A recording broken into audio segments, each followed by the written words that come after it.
Good morning, everybody. Welcome to the Flow Show. And we wake up with a bit of a surprise from the RBNZ.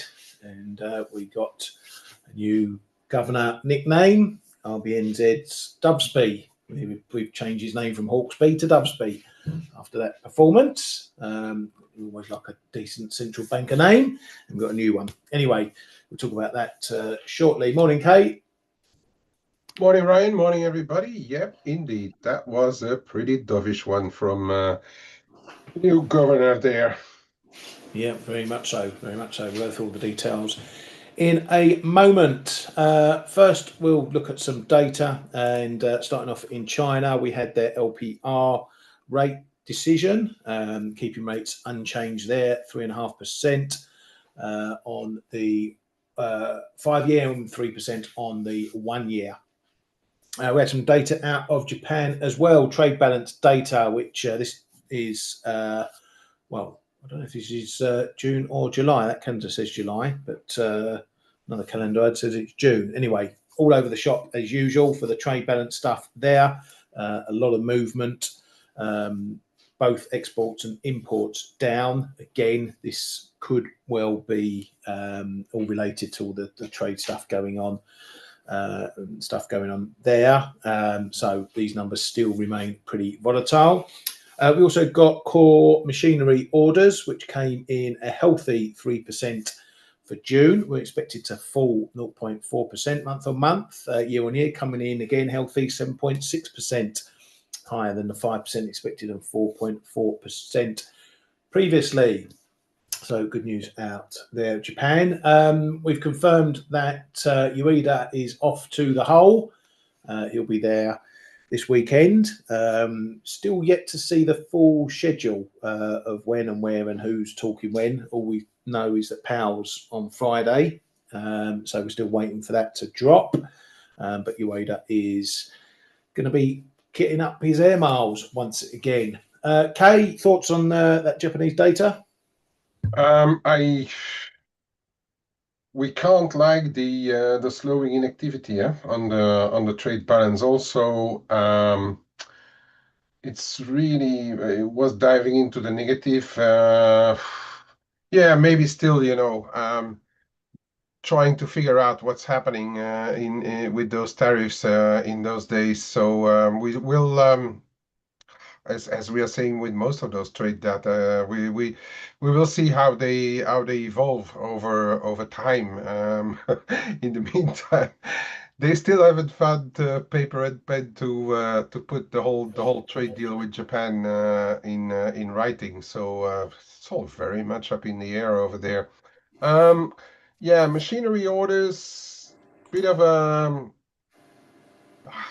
up and down one, 1 month to the other, especially the heavy machinery. You're not like having those orders every month or deliveries every month. So that number tends to be, as we see there on the chart, that number tends to be quite volatile as well. Yeah, it's been all right actually the past few months, but is it also not a front running off? It all depends.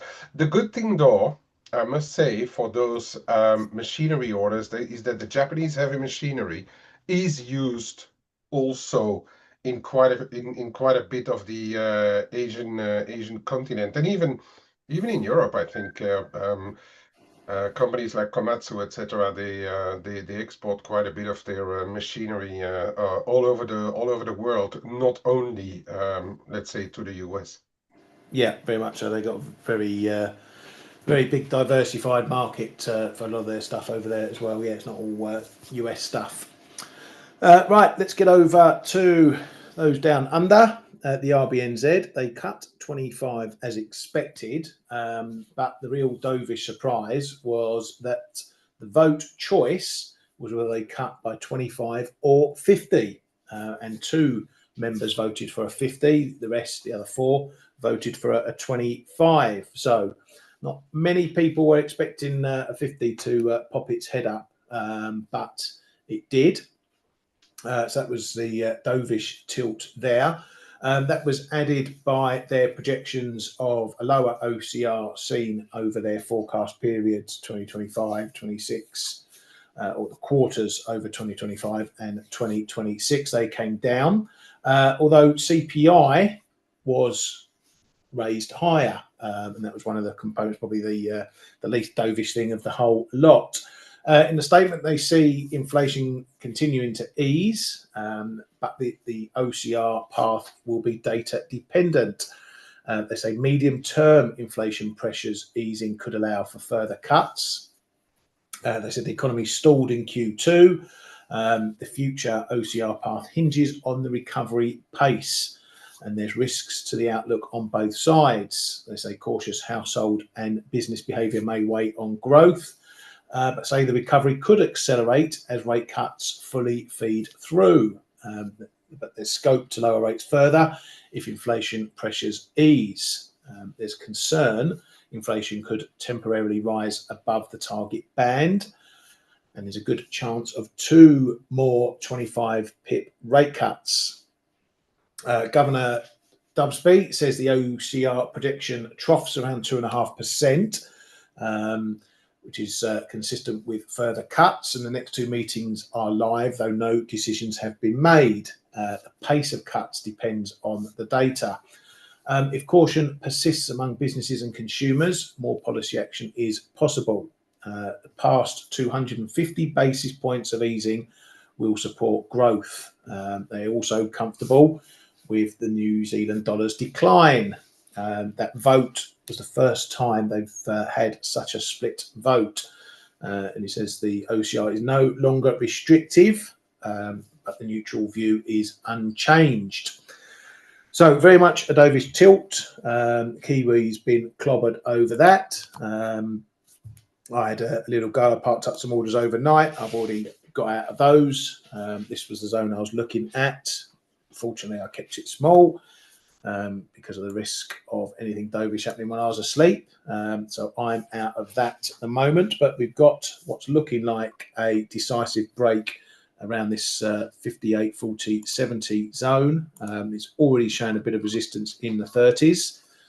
So we could be heading lower. Now this, I had a bit of caution yesterday with this one because this was weakening already. We're seeing the dollar getting a little bit of a head of steam on the US dollar, that is. So this is a bit of pushing in an open door in terms of that, but it was a very dovish outcome. Kay, are they right to be so dovish? Well, they are afraid of that anemic growth, right? I'm not sure about their mandates, because I think the government is kind of involved there, and actually, or when with like half slamming doors on the back of what they should or should not be taken care of. But yeah, definitely Hawksby or Dovesby is now actually saying that they don't like what they are seeing over there. Also have to still bear in mind that the New Zealand global economy is not that big in terms of overall weight compared to other blocks, even compared to its cousin the Australians, right? So when they feel the pinch on some economic activities, it's probably going to weigh a little faster on them. So that's why I think one of the reasons why the RBNZ went on that dovish, because they just want to perhaps stop the accident before the car actually runs into the wall, right? And that I think is the main reason why they went so dovish over there. Yeah, absolutely. So a bit scared of their own shadow over there at the moment. And also, right.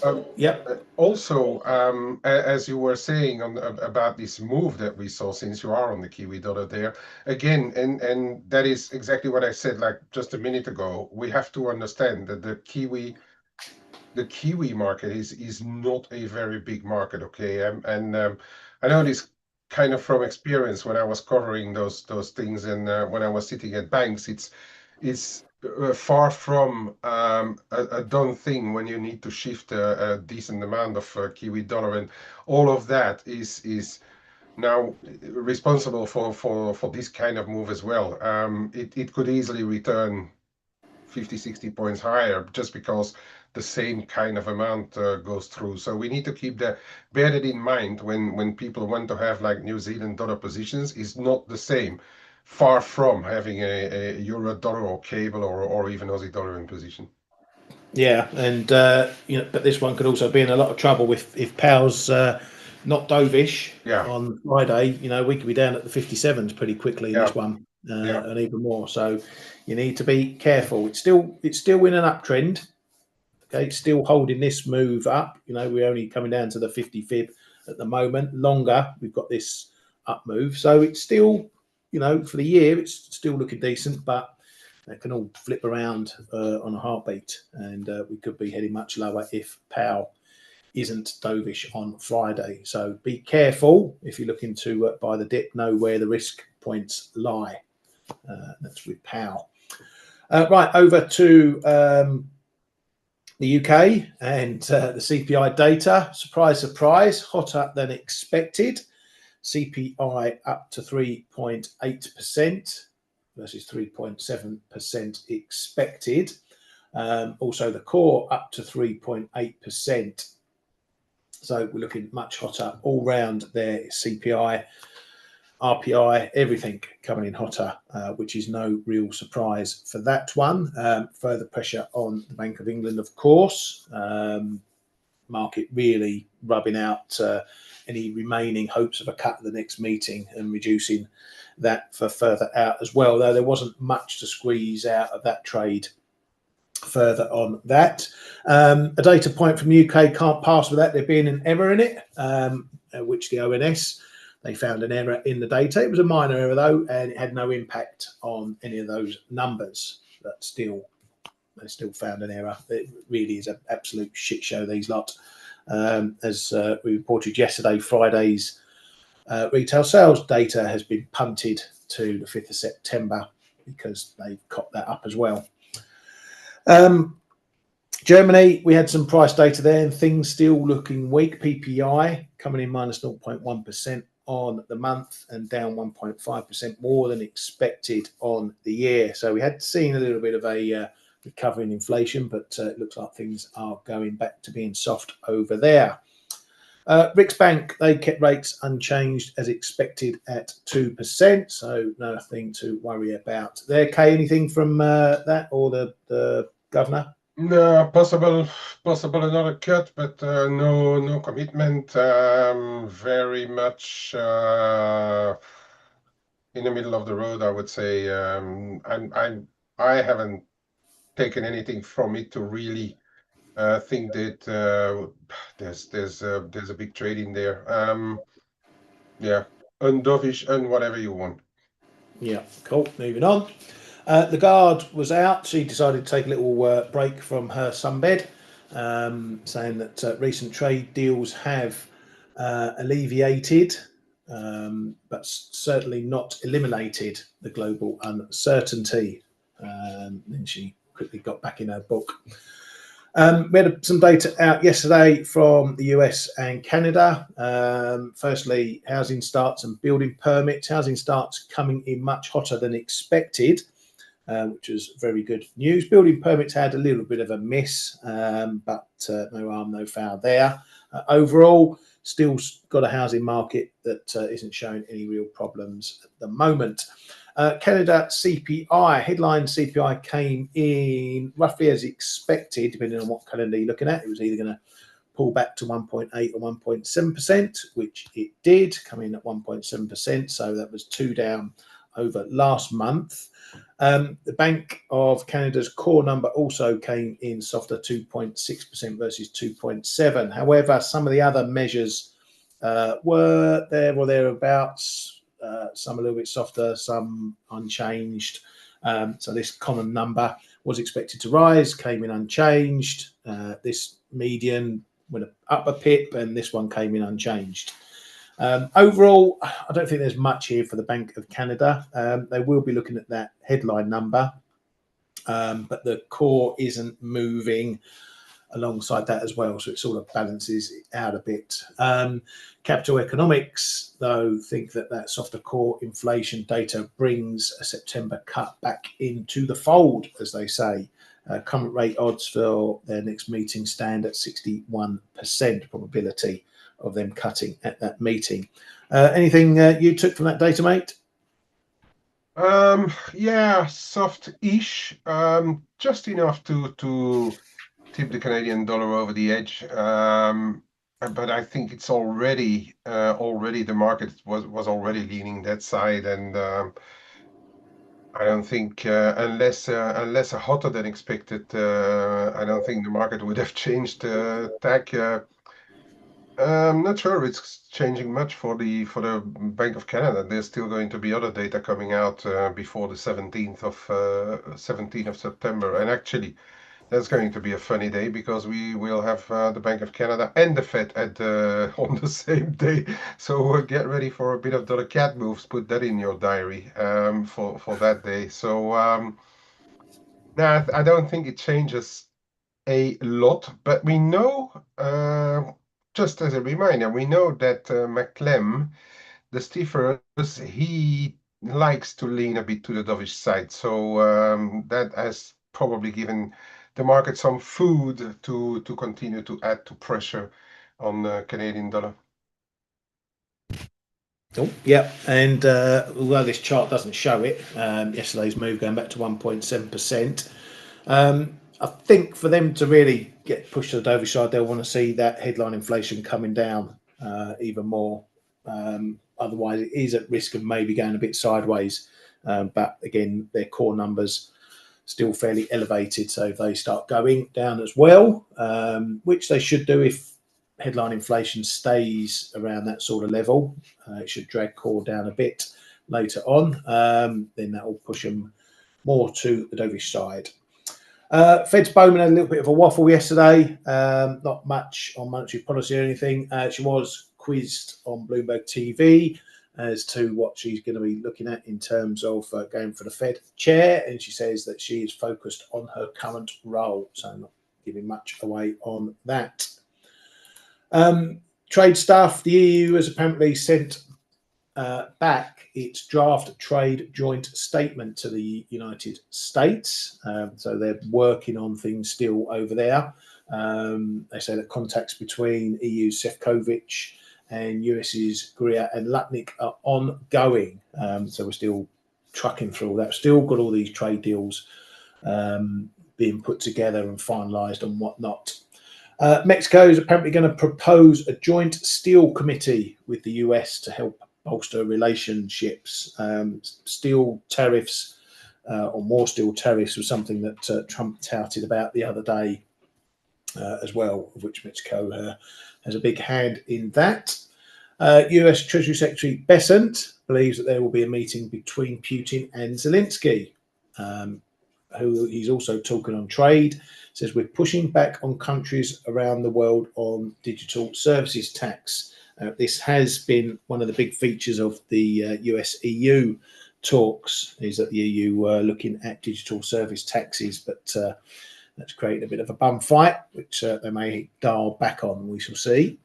He also said that he's going to meet with Fed candidates right before and right after Labour Day, which is the 1st of September. So we could get some headlines around that.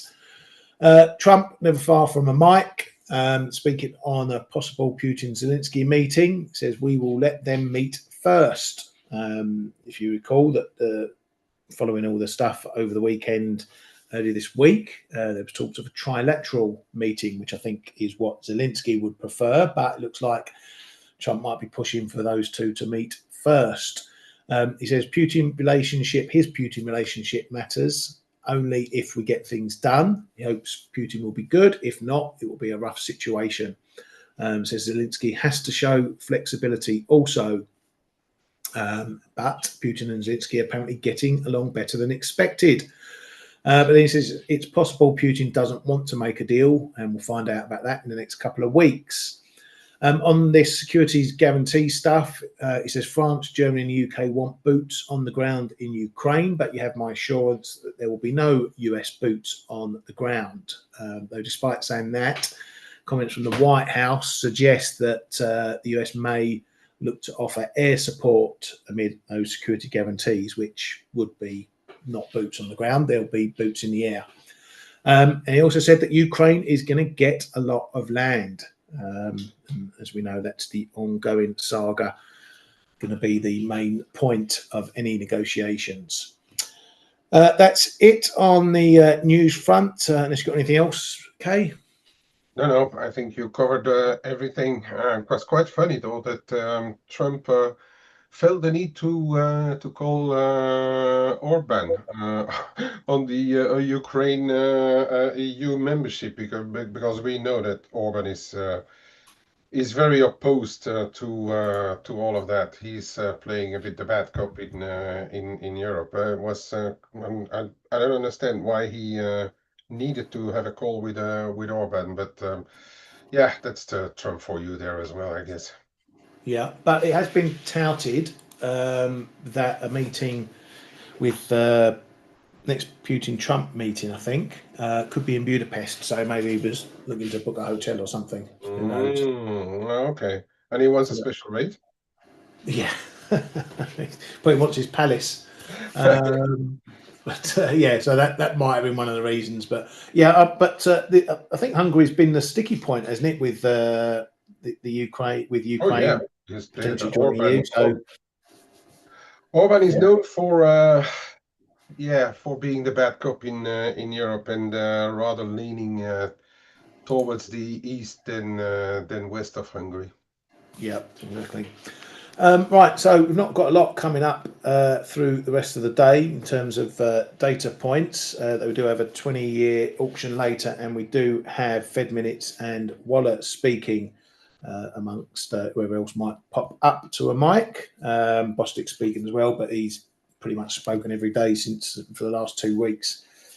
So we don't need to worry about what he's got to say. I don't think we're going to get anything of note in those minutes. Not that we haven't heard already, but you never know. Keep an eye on that. Other than that, it's going to be a fairly quietish day outside of any headlines that might drop on our laps. Right, let's have a look at what's going on. So Kiwi we've already covered. I've stepped into my Aussie Kiwi shorts that I've been keeping an eye on for the last few weeks. Fortunately, I managed to stave off the old FOMO and not jump in at a lower price. So I'm using this opportunity to start scaling in. Technically, we've broken through the 110, through this 110, 20, 30-ish area. It's a bit of a zone, but you've got to put a line somewhere on your chart. So 110, 20 is where it's at. So these are going to be your important levels if we see any pullbacks. We did get above this intermediate 110.50 area, but we're not managing to hold it at the moment. So down towards 20s, 30s, even the figure is going to be important to see if this move is going to be sustained. If it is, then we're probably going to get a push up to the 111, probably at the least. So these are the sort of levels I'm looking at to play the wider range that I've shown quite a few times of late. I'll stick it on a wide one just so you can see. So these are levels, particularly up here, the high 111s. We've touched there plenty of times and seen plenty of big reactions off there. So this is what I'm looking at. Technicals, I would be happy to play it up to this 112.80, maybe even up to the top here, depending on the reason why we're going here. But yeah, I'm not expecting this to be a 5-minute trade. So it's going to be a little bit of a build up and see where it wants to go and what it wants to do. But there's certainly some further upside possible if the Kiwi dollar continues to weaken as it has been. So I'm in that one. What else is going on? Dollar CAD, as Kay mentioned, we got the break. Oh, let's bring it in again. I've been speaking about this prior high, this level 60s, 70s. Again, was another one that's a bit of a historical level, seen plenty of action going back and back and back. most notably back as far as the 2023s, I think 2022s, 2023s, when we were up around here, that level. Found it atop several times, very hard to break for a couple of years, hence why that's a big fat red one on my chart and why it needs respecting. But we're up above that now, and we're looking like we're just trying to hold it as well, and hold the break. So that's constructive for a move up to 139. But then we get into a bit of a traffic from 139 all the way up to 140s, some of these prior levels and zones around here. Now, again, you've got to look at this from the risk perspective of Powell on Friday. Again, if he's not dovish, then this one could be up through 139s in a blink and testing that 140 area. Now, this is probably a move that everyone wants to buy a dip in, but you remember I've been talking about the possibility of seeing this high all through when we had this price action down here. Very solid price action in terms of trying to work out whether we've bottomed or not. And obviously now we've got this secondary break, it's cemented all this down here. Absolutely solid down here now. If he is dovish at all, Powell, and we see a pullback, I don't know how far that might go. Maybe back under 138s, anywhere down towards 137. This zone again, 2035, which was the big support zone after this failure. Anywhere back there will look juicy for me for adding back to my longs at the moment. I've had a little slice up here because you might as well. But yeah, I can see this one continuing on. As I say, might get a bit of a boost from Powell. What are your thoughts on this one, Kay? Well, I bought it yesterday on that CPI, and I let about 2/3 go already in this move, keeping a third open and seeing what's next. Yeah, the power impact. I guess we will talk a bit more about that tomorrow or even on Friday, because he speaks at 10 a.m. Eastern time on Friday only, right? So we still have time to really dive into it, but it looks like CAD itself, it's not finding many friends right now. There was this this 38.2 around 137, 35, 38, which has broken as well. Yeah, I mean it's just a bit right now. Until he speaks, Powell, I guess we are going to find buyers on any reasonable dip, and that is not going to change unless we get, and we know it has not completely, or it's on and off that oil or energy buzz, but we know commodity currencies, all of them have been sluggish, so that's an additional one. So unless we see energy prices, for instance, start to ramp higher, I think the global picture for the Canadian dollar isn't going to change before we dive into the hole. Yeah, very much so, very much so. Now I want to show you just something that's different. So this, we were commentating on this as it was happening, okay, what you want to look for when seeing bottoms, and what it needs to do to then cement those bottoms and look like it's breaking higher. 138, 138.10 was really the kicker for this one. Move back above there could potentially give you the final move, or finally give it the move further up towards 140. Dollar MEX, that's still building. So a bit similar, okay? We've got this support structure going on down here, but we're not yet really making that move. This sort of 1880 to 85 area is sort of the 138 in dollar CAD. The 19 level is the 138, 60, 17 dollar CAD. Okay, so this one has got a decent support structure, but it needs to be confirmed, cemented by a break above here. This one's still on the fence a little bit. We can't hold above here, but we're holding support down here against this old 50 retracement here. So it's in a bit of balance. Okay, if we're breaking back under here and then we're breaking back under 69, then maybe we're not done with the downside.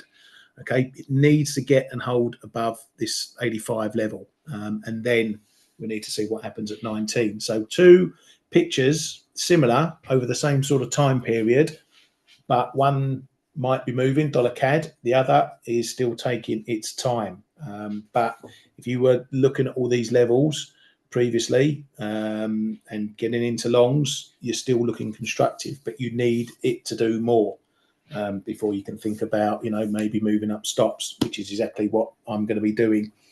If we do get a move up, I'll start moving up my stops on my longs from down below. But it just shows, and a lot of traders get sucked into the intraday stuff and don't look at these price that can tell you when you need to be looking on one side of a trade. Anyway, that's still building up. One more. Euro sterling. We've had another half look at the figure down at this sort of 86, 08, 09, 10 level over that CPI data. As I mentioned, there isn't much left to squeeze out of the undovish side, i.e. scrapping expectations for rate cuts. So that move down to 86 on that hotter CPI was pretty limited, and we did bounce. But I was telling you about this zone. We hit that yesterday. We failed yesterday, and there's no surprise to see the price dribbling back. So this is really your area now, 86, 85, 90, up to this zone. Okay, if we get up here and fail again, that might suggest that we're going to be heading back for another test of 86, and that one will be the worry. That might indicate we're going to go for a bit of a break through there. If we do get back up to this zone, break this 45, I think we're probably going to just see a bit of a grinding move. It isn't going to shoot from here to 87, but that would certainly, again, cement this support area down here, which has had a few tests over the last few months, and it's held again. So it's looking okay, but your range, 85.90, 86.45, whichever way we're moving from that is going to probably be the next direction. Kay, you in it? Anything in this one? Yeah, I'm a little long.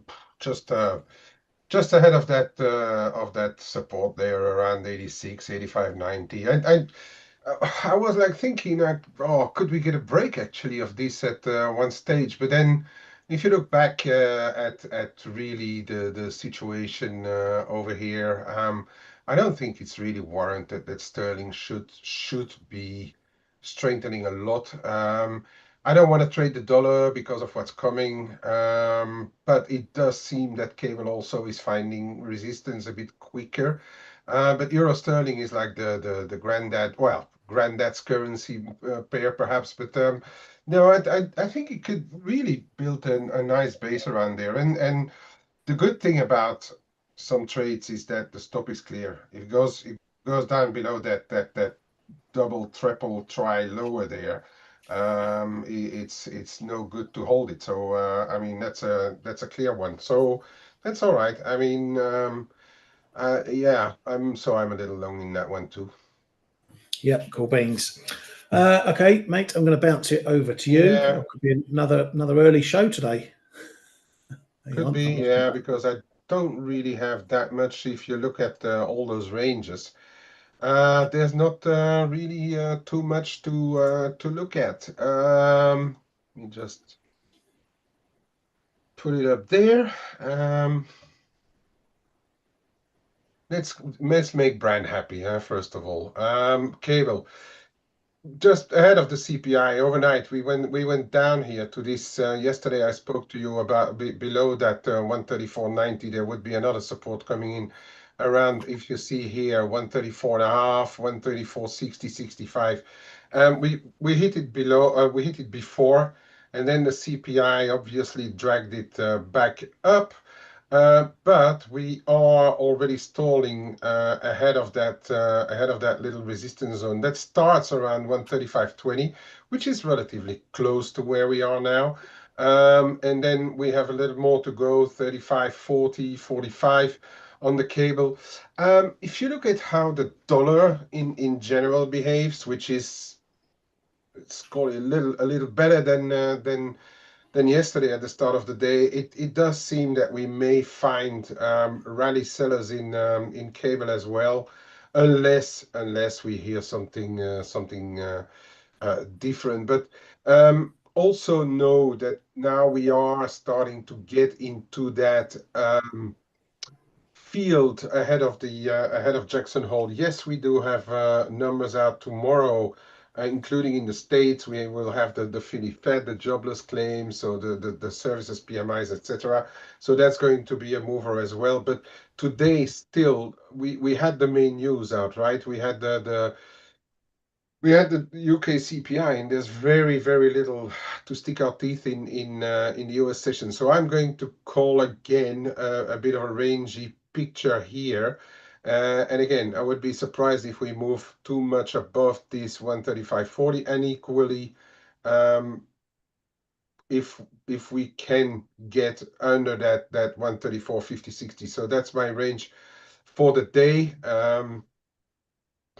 Bearing in mind that there is perhaps a slight by the dollar dip bias in the market right now. Also looking at the equity markets coming down, so I guess we are going to find rally sellers in the cables as anywhere in this zone in the near future. Euro dollar, absolutely nothing to see there. Up and down, dollar doing a little bit better, so we went down a bit, but we are still within even the let's say the tighter range of the past weeks. So 116, 117 and a half, for as long as we're in there, nothing to see really. We could see a bit more downside, that's possible, but just, I mean, it's going to depend on who is going to have to do which flows or not. I don't think that the market itself has the short-term market, not sure that it has enough power to take it outside of any ranges right now. So Dorian, exactly the same thing. It's cross-driven. I thought on those negative numbers that we may see a bit more of a jump. Let me go on to the shorter one. This is the, where is it? Yeah, this is the data jump, but again, already high 147s, capped again. Then we went back down because risk was coming down and the euro and the yen crosses were coming down. So this is more a cross-driven market right now than really a dollar yen, in my opinion. We're seeing yields coming down. Is it weighing? Yeah, perhaps a little bit, but it's really a big yo-yo. I'm not going to have too much dollar yen positions right now. If anything, I would rather look at any of the crosses also, euro yen, sterling yen, or whatever yen related. Aussie is living a bit dangerously. Again, as already mentioned yesterday on the shows, commodity currencies are not living a good life right now, and we are actually just around, just below this level and this trend line here. Um, we need something positive to happen in the market to turn this really around, in my opinion, because the really, if you look at, and then now obviously Kiwi has added to the party. We know already Canada is on the defensive as well.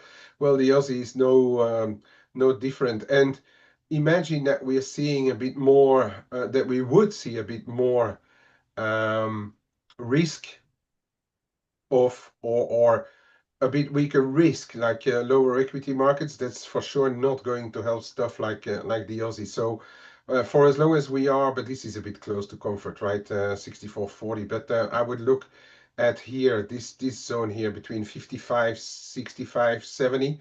That is probably going to resist on the day, and I would not be surprised if we just perhaps do a bit of a range, but like a slippery one on there. Right. Euro Swiss is not looking great, and it's not looking great. Yeah, we're still hanging around here, but as I said, it was very trading very miserably yesterday as well, and we're already trying to just slip below this 94, the figure, which is now the how shall I say it, the little pivot on the day, I will call it. Um, right. Something I did do. And yesterday I was talking about this dollar rand, and it looks like we are now trying to get through this level and go up here. But since I have not a huge bias in the dollar right now, let's say. I'm a little long here just because I'm overweight versus Mexican peso. But what I did do, and now I'm going to talk about something really exotic, is, and that is because I wanted to eliminate funding costs. As we know, the rand interest rates are still higher than the dollar, but the Mexican peso as well. I decided to start a bit of a short here in the rand versus the Mexican peso. Right now, it's slipping down, but not going too far. But I think this one, looking at my bias in the rand and perhaps the dollar rand starting to look more perky now than it was before. I think this one may be, just maybe, slowly slip lower. Also, I'm not a huge bear on the Mexican peso. All in all, I'm not saying the dollar mix can't go higher, but I'm not a huge bear on the Mexican peso. They are still trying very hard to get something done with the US, and South Africa, on the other hand, being part of the BRICS, they may undergo some more pressure compared to the Mexican peso. So this is one, if somebody is looking at something exotic, I've identified this resistance here around 107, just above it there as well. So this could be an interesting play if we start to slip again.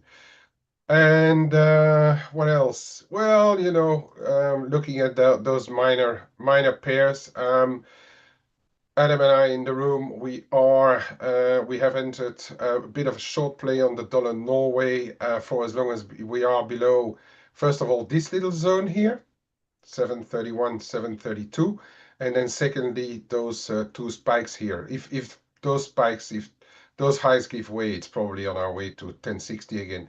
But for as long as we hold, let's say below this level would be ideal, 1031, 1032, we people may actually start to recall what the global move for 2025 is looking like, and it may start to peter down again. To go lower though, we are going to have to break below 1014. Why am I always saying 7?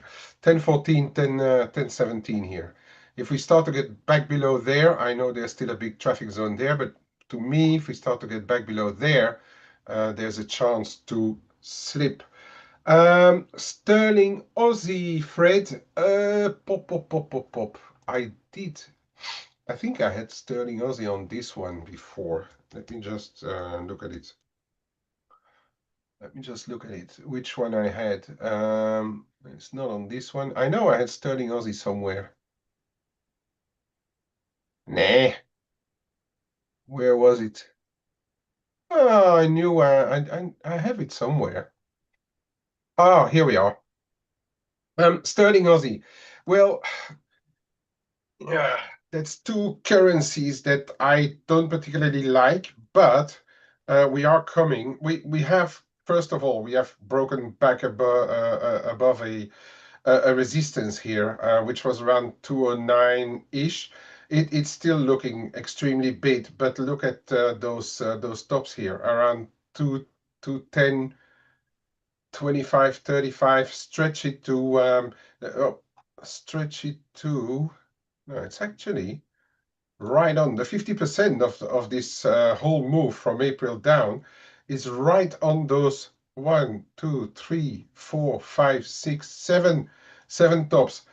2, 10, call it 30, 50, Fred. If that's going, then it's I think really it could look a bit explosive, okay? But for as long as it doesn't, bear it in mind. That is how I look at this Sterling Aussie for you right now. But current context, okay, out of the two, we can say that the Aussie is looking the weaker one, okay, the weaker brother. So it could still continue to go, but in very interesting levels upcoming there, just above 210. Who was asking about silver? Michael. Yeah, and then we call it a day, mate.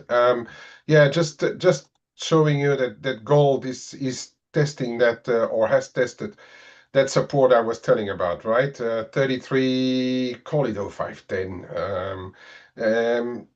So we're still in the range, but we don't know yet whether it is possible that we go for another test lower. But hmm. I'm not sure. I mean, I'd love to see this move down and then see how we come out of Jackson Hole. Silver has broken, as I already said on our updates in the room, broken the short-term channel, broken the more medium-term trend line, horizontal support. That was all happening around 37, 35, 45, and we are still below. Yes, we can trade lower. But as I was chatting to one of our roomies in our chat room, since I let a lot of my longer term stuff go here, I'm going to shyly, very, very shyly, start to perhaps see what's happening here around 36.85-ish, then around 36.20, because if you look at the bigger picture, they're still starting from 34.80 and then up to 35.15-ish.